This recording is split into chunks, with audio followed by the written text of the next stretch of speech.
PEGI 18.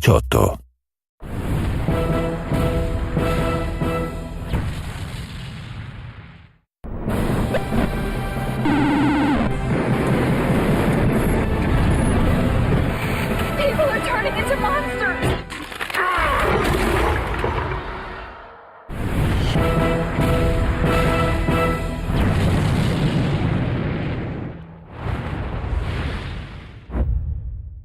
It was in 1991 that we created Duke Nukem and released it to the world as a side-scroller, and it was a huge hit. Our inspiration back then was comic books because we always felt like if you focus on the character, there's no end of stories.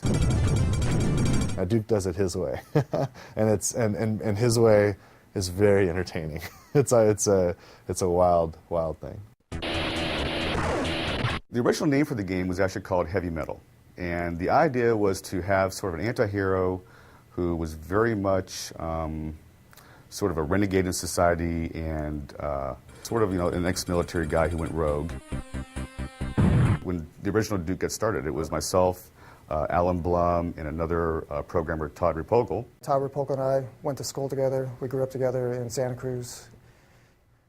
He started making side-scrollers and stuff, and while I was going to school at UCSC studying computer science, we were working on Duke Nukem 1 together. There's a guy I'd like to, anytime I have an opportunity, I like to call him out. His name's Alan Blum. And Alan, he created Duke. He and Todd Repogel, back in 1991, 92, created the original 2D side-scrollers of Duke Nukem. And, great fun games. And he's the one guy that from the very first moment of Duke existing, all the way through till today, has been involved in the Duke projects. It's very childish. So it doesn't take itself seriously, It's, instead of trying to fit a formula or trying to do certain things, it just does stuff you want to do.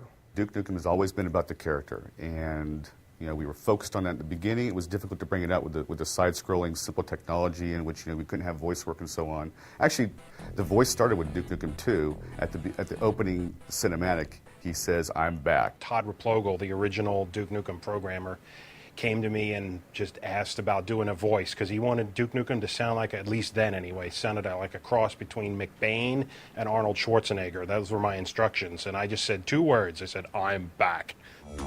I am back.